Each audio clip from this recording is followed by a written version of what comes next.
Welcome to the Gay Catholic Hour, a program of news, entertainment, healing, and affirmation brought to you by Dignity New York, an organization serving marginalized Catholics since 1972. The women and men of Dignity want you to feel right at home, no matter what your sexual orientation: lesbian, gay, bisexual, transgendered, or straight. We are all God's children. Happy New Year! Welcome to the Gay Catholic Hour, a production of Dignity New York. I'm Chris Cappiello. And I'm Kathy Carter, and we'll be your host for tonight's show. Welcome back, Kathy. Thousands of our viewers called last month asking us where you were. And we told them all that you were home in the wilds of Indiana celebrating Christmas with your family. Honey, ain't nothing wild in Indiana. Especially since you moved to New York. Well, Did you and baby Jordan Christopher have a lovely Christmas? we did, thank you very much. But it's great to be back in New York. I heard I missed a fabulous 7 p.m. mass, midnight mass, with the folks at Dignity. Yes, but our cameraman and our Cracker Jack crew caught it all on videotape, and we'll see some of that later tonight. Good. However, I am a little confused about one thing. What's that? Having a midnight mass at 7 p.m.? Well, there is that. But are we live, or as they say, are we Memorex? Oh, you mean, are we the good twins or the evil twins? Well, it's true. We can't be in two places at once. This program is being taped before the Spiritual Rainbow's second annual celebration of the life and legacy of Dr. Martin Luther King Jr., which we are emceeing tonight at Congregation Beth Simchat Torah. Which is going on as you, our viewers, are watching us on television. Why aren't you there? Well, to be fair to our viewers, they could have passed up the social after the fabulous music and inspiring speakers to rush home and watch us. Okay. Mm-hmm. That's doable. Or they could have taped us, which I think everyone does anyway since we run opposite ER. That new intern, hate her. Dr. Carter, love him. You and every other teenage girl. And by the way, no relation as far as I can tell. I'm no teenager. Anyway, the Spiritual Rainbow celebration of Dr. Martin Luther King Jr. is being preserved on videotape, and we'll have highlights of that next month. For those of you who aren't familiar with the Spiritual Rainbow, it's an organization of lesbian religious organizations and gay lesbian-friendly churches in the New York area who work together for solidarity and economic understanding. Spiritual Rainbow is to build community among the lesbian, gay, bisexual, and transgendered people by offering regularly scheduled meetings and opportunities for discussion, worship, and ritual celebration. Love those rituals. The Spiritual Rainbow welcomes families, friends, and supporters to work in coalition with them. So next month, more on the Spiritual Rainbow. But we do have several interesting segments to look at tonight. Including a letter from our old friend, Sister Gracie. So let's get on with the show. First up, our roving reporter, Will Berger, met with Dignity New York's very own transgendered concert pianist for a fascinating interview. Sarah Buchner, formerly known as David, has several CDs out and will be performing live with the Jupiter Symphony Orchestra on February 1st and 2nd at the Good Shepherd Church next to Juilliard near Lincoln Center. We'll give you that information with a telephone number for reservations after the interview, so have a pencil and some paper handy. And here we are, as promised, in the choir loft of St. John's in the Village. Sarah, this has been some year for you. That's putting it mildly, I suppose. And you've had a lot of attention, and you've been in the public eye a lot. How are you feeling? I'm feeling fine, free as a bird, I suppose. Good. I think my first reaction to that is so much of that is completely unintentional, not necessarily asked for, but something that I have to now deal with in my life, that you have and everybody, on whatever level. Are you talking about the publicity and Coming out. Oh, coming out. Okay. Okay. Now, but you've come out as a lot of things this year. So there's multiple aspects to that. Why don't you tell us a little bit about how that was for you?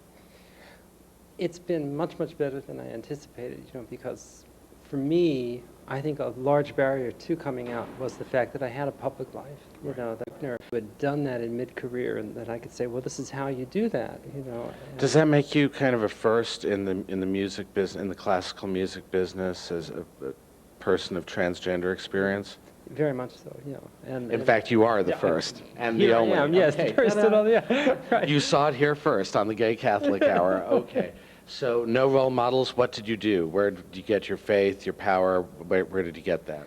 I have to say I'm very, very grateful to this church, I mean, for much of that, because at the time that I came here, I had been going to a transgender support group, which I did not find particularly supportive or interesting or whatever. You know, it's such a different thing. Just because a person is transgender doesn't mean you have other things in common with them, you know, necessarily. And for myself, you know, these unique issues of there's a public thing involved, you know, and I found myself needing very, very spiritually, and in a way, just like I looked inside to say, what do I really want in life, and what's really sort of basic. I mean, I looked into my past of all things. My mother had been Catholic, and we left the church when I was about 6 or something. And I thought to myself, you know, that meant a lot to me. And when I saw this church, I thought, let's try this and see what that's about. And this has been my support group. Has your playing changed in the last year?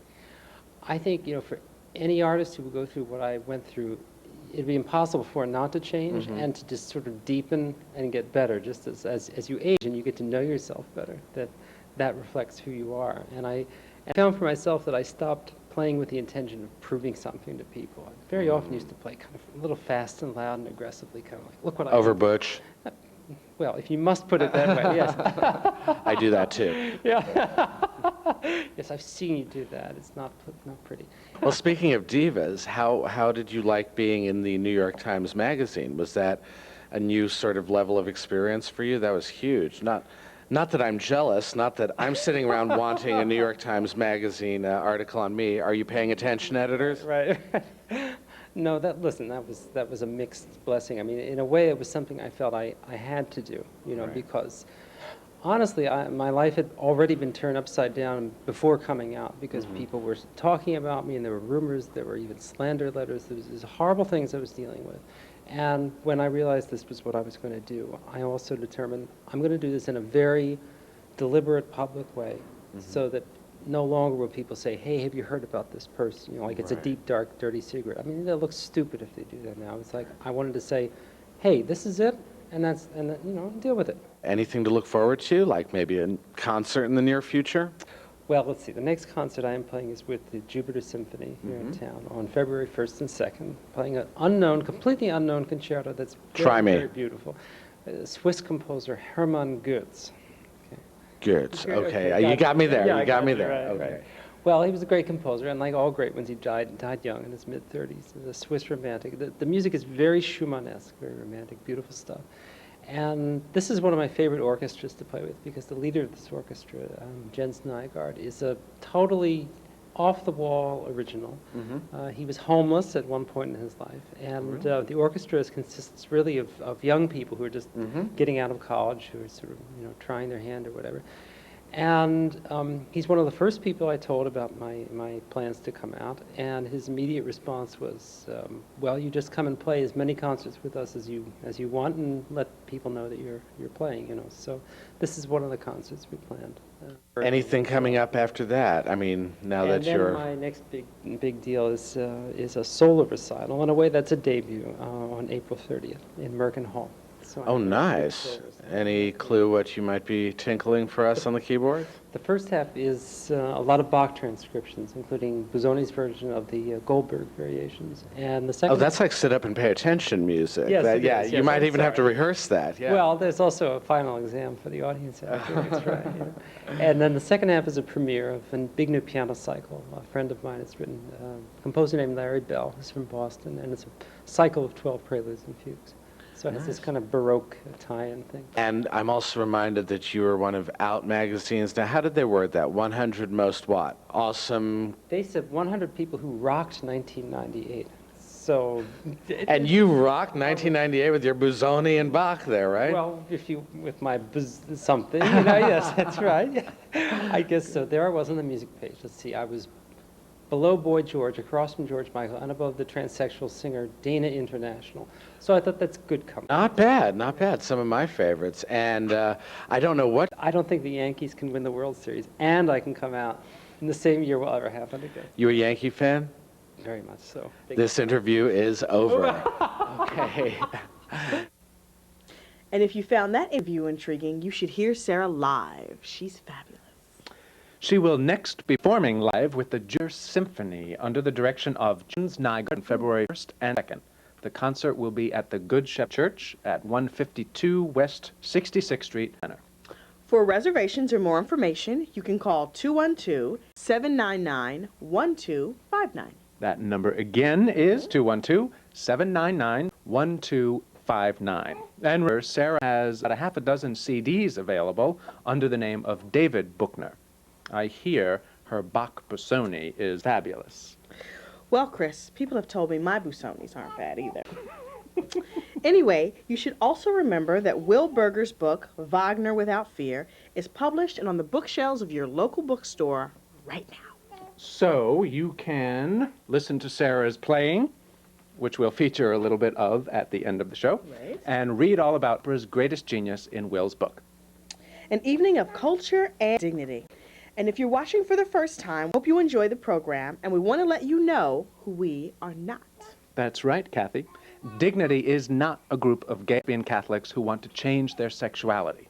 right. We at Dignity believe that our sexuality is God's gift, and we celebrate and honor our relationships as we celebrate and honor our religious heritage. Dignity New York is part of a national organization that has chapters all over the United States. You can check out our website at www.dignityusa.org or give a call to the 800 number on the screen. Right. Kathy, I did want to tell you about another event that you missed while you were off in the wilds of Indiana. Oh, really? Yes, we had a beautiful Advent gathering sponsored by New York's Round Table of Gay and Lesbian Catholic Ministries, gay and lesbian groups from various churches throughout the city and several Dignity chapters. It was hosted at the Church of St. Francis Xavier on 16th Street. We thank them for their hospitality. And our own Charlie McCarran provided the reflection that evening on Our Lady of Guadalupe. And we also had Monsignor Thomas Leonard with us to provide the closing prayer, which was a pretty important thing, and we thank him for his presence. Yes. And the Church of St. Francis Choir provided the music, which was beautiful, spiritual, and entertaining. Well, I guess now it's time for me to be entertained. I've heard rumor about this 7 o'clock midnight mass. I heard rumor there's a videotape. There is indeed, and we are going to look at some of it right now.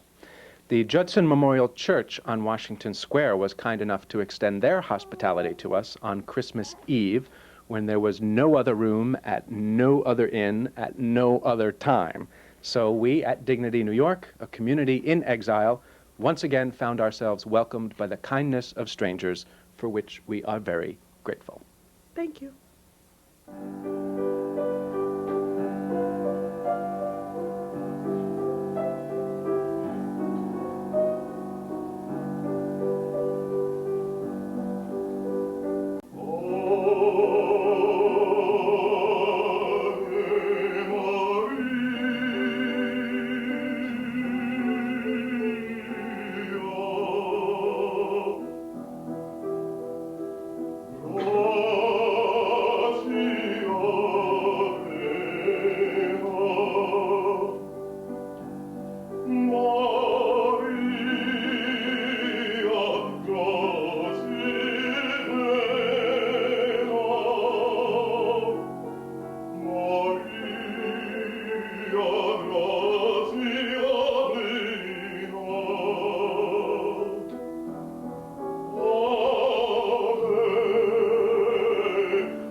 Well, Kathy, in this special New Year's program of art and ritual, we have yet another cultural bonbon for our viewers. Well, here, Chris, eat a bonbon and give me a minute. Did I mention that I did mention we got a New Year's greeting from Sister Gracie. You do remember Sister Gracie, don't you? Oh, how could I forget her? After she became friendly with the gay and lesbian Catholics here in New York, Cardinal Mausinger banished her to a convent in Central America. That's right, where she became involved in liberation theology and women's liturgies. Well, her bishop had sent her to a convent in Austria just a few months ago. So that's how you solve a problem like Gracie. Well, we do have a letter from her, and there is a section our viewers should hear. Let me look at that. Unbelievable. Sister Gracie.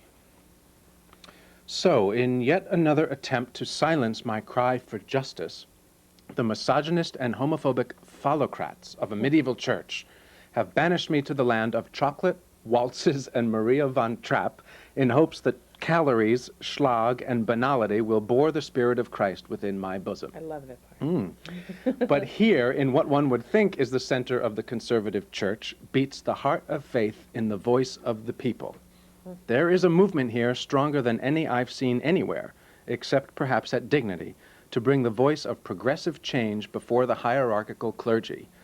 In Salzburg, October 23rd to the 26th, the Austrian bishops hosted a Dialogue for Austria in which 260 delegates from all walks of life voted to endorse ordination for married men, freedom for couples to choose which method of birth control is right for them, the right of divorced and remarried Catholics to receive the sacraments, more compassionate policies for refugees and immigrants, the acceptance of premarital living arrangements, and an end to the condemnation of homosexuality. While this does not bear the weight of canonical force, the Austrian bishops agreed to take the results of the conference to the Pope in November, and the Austrian laity clearly felt this to be a reflection of the desires of the heart of the Church. There is a major sea change about in the Church today, my friends. Many of the bishops are starting to listen, and we can only pray that those who are not will remember that Jesus preferred the company of the poor and outcast, and not that of the scribes and Pharisees of his day, who knew only the letter of the law and nothing of the love of God. My best wishes to you at Dignity, New York in this last year of the millennium, and may your Cardinal O'Connor listen to the voice of the people who are the true body of Christ, the universal church. With love and in the name of Christ, Sister Gracie. Wow. Unbelievable, right? Sister Gracie, these are powerful changes at work in the church today, but I'm amazed at the transformation in Sister Gracie since we heard 3 years ago. Blown away. I was blown away. However, I can tell you, having just come from that vast area between the Hudson River and the Santa Monica Mountains, there is still a lot of hatred and ignorance practiced in the name of religion. Our next interview, which Will Berger had recently with playwright Michael Levesque and actress and author Carrie Ann Court, addresses that very issue. Right. Michael has written a play that deals with some facts based in current events, and Carrie Ann played one of the lead roles in a reading of the play last month. Will Berger recently spoke with Michael and Carrie Ann for the Gay Catholic Hour. Hello, this is Will Berger, your roving reporter, and we have exciting guests who we haven't seen before with us tonight who are doing some really interesting things. And got Michael Levesque, correct? Correct. And Carrie Ann Court, right? Correct. All right. And Michael, you've written a play that I think will be of interest one way or another to some of our viewers. Can you tell us a little bit about it? The play is called Who's Sorry Now? And it came about after watching a segment on the news, which was about the ex-gay ministries, which... A very hot topic right now. yeah, and I feel my writing is kind of a channeling. I feel it does come from God. And the play came to me in 3 days, and 2 days after I finished the play, Matthew Shepard was murdered. And my play opens with a murder. Wow. Gay bashing, yeah. Okay, so this is not a musical, I take it. No, I don't believe so. Good, just as well. All right, now, what do you have to tell us about ex-gay ministries, or what insights, or do you have a point of view on this, or what do we have here that I wouldn't see in the New York Times? I definitely have a point of view. I was born Catholic, and have spent the last 20, 30 years of my life trying to heal that damage. And I believe I've been successful at that. I find it interesting that you have groups under the guise of Christian that are so un-Christ-like. Carrie Ann, how did you get involved in this? It was a gift for me, really. It was a blessing. A friend of mine called me who was casting the reading and said, "This is role I think you're right for. Would you just be interested in coming in to read for it? You know, no promises." And I said, "Of course." And I got the script and I said, "I have to do this play." So And who do you play in the play? I'm actually one of the wives that marry these healed men. Ah, you're one of the rescuing women. Well, yeah. I mean, initially when I read the play, I thought, I hate this woman. And I wasn't sure if she was one of the women that they exist, that know Oh, yes. that know exactly what they're doing, and their goal is to get these men and marry these men. But Vanessa's not like that. She's actually quite a lovable character, and you actually wind up feeling quite sorry for her as well. She just loves this man. So that's nice. So she has a story too. She's not a caricature. She has a great story. In fact, all the characters, it's really a very well-written play. The characters are very solid, and I love her. I came out of there really loving this character. Now, do we have a sense of these are the good guys and these are the bad guys in this play, or Absolutely not. Not Absolutely really. not. what? A relief? You mean you're playing to an intelligent audience?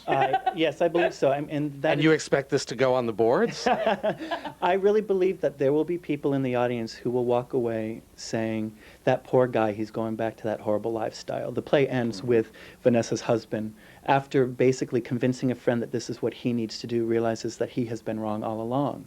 And he leaves his wife on their best friend's wedding day. That's a complete reversal. So there's a complete reversal, and through the teaching of becoming who you really are, he becomes who he really is, which is a gay man, with the knowledge of God's love and with the knowledge of God's blessing. And that actually, it's the character that Carrie Ann plays that teaches him what love really is. But it's not saying that you have to be married to a woman to learn that love. He wasn't learning it through men. But now that he has learned it with a woman, he realizes that he wants to be with men. I'm really looking forward to this because it's not just church people. Lately we have the Christian right, but a lot of us tend to think we know what's best and how everyone else should live, and there's a lot of damage in that. Absolutely, and I think one of the things that the play does, and it's why I wrote the play as a question, who's sorry now, is you really leave thinking, who is sorry now? Is it the priest who started this group? Is it the child of Vanessa's? Is it the woman who's marrying the man that has just gone through the program? Everyone has, and you will relate to each person, and going back to something you had asked earlier, I believe every character in the play is fully fleshed out, including the people. It would have been easy to write something with a very black and white message and a very definite point of view. And I We think see plenty of that in gay theater, don't we? absolutely. And I actually think it will probably anger some of the gay community as well. I think they're going to think that I am saying you can't party, you can't have drugs, you can't have sex. All that stuff is wonderful if that's what you want in your life, because what I have learned personally about God, which I think the underlying message of the piece is that God is love, and there is no judgment. Once there is judgment, then it is no longer love. And I think especially my upbringing in the Catholic Church, has made God in their likeness. Everybody has a spiritual life, but at Dignity we have the sense that, or I do, that there's a special kind of spirituality, not better, but among queer people, just because it hasn't been explored too much out in the open. Is this something that's going on in your play, like that, a certain queer spirit that is being examined here? Or am I writing your play for you? Actually, I wouldn't define it as a queer spirit. I think my basic belief is that we are all the Son of God. And that is the truth. And when each of us can say, I am the Son of God, then that is the second coming, that awareness. Right. And I think Jesus came here to show us that truth. If he had come to say, look at all the wonderful things I had done, right, then that would have been of ego. So I don't even like to separate and say it's queer spirit versus straight spirit. I think it's spirit. I think it's love. And I think it's time in general to end all separations. Beautiful. And if there are any potential producers out there, please take note. This sounds like a really exciting project, and I can't wait to see it in its next incarnation. We'll definitely let you know. All the best. Thank you. Thank you very much. Dignity New York meets every Sunday evening. Mass begins at 7:30 and is followed by a social. We meet at St. John's in the Village on the corner of Waverly and West 11th Streets, just west of 7th Avenue. For more information, call the number on the screen. And if you can't find a pencil, Don't panic. We're listed in the phone book under Dignity New York. So call us. And watch us next month, same time, same station. So until next time, be proud you're Catholic. And be proud you're gay. So long.